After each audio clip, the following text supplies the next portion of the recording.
So our next storyteller is someone who actually got a chance last week to work with me in my workshop, Fundamentals of Storytelling. And this is something that we're hoping to continue as we move forward.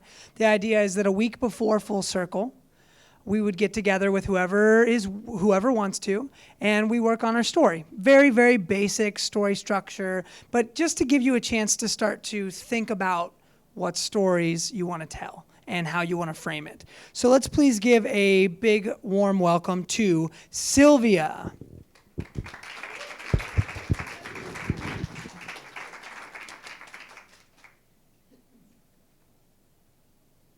Well, thank you.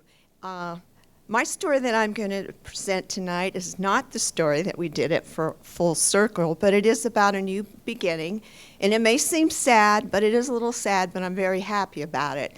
And as always, a story should start from the past and then come forward. And mine starts in the 50s. And mine in the 50s is about two little brothers that I had. And in my family, we had babies. Every baby in every family, we loved them. It didn't make any difference who the babies belonged to. We still loved them. And so the babies grew up like we grew up, and life was happy. And then all of a sudden, about 1961, a big smack. We were losing our two little brothers. It was very sad.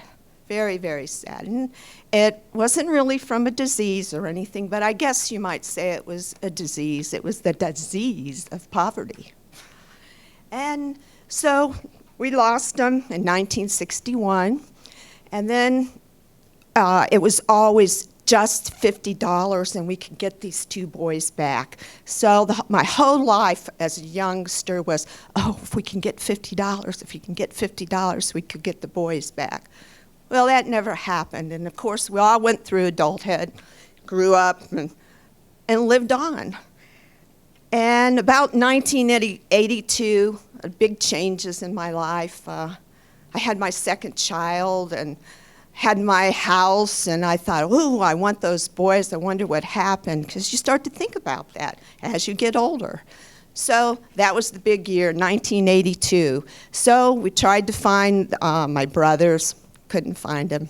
There's a lot of legal stuff to it, just enough to say that we couldn't get him back. So then life went on. Then about 1994, once again, we decided, well, let's look for these boys again.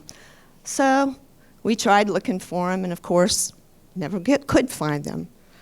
So, yay, March 2015, happy days.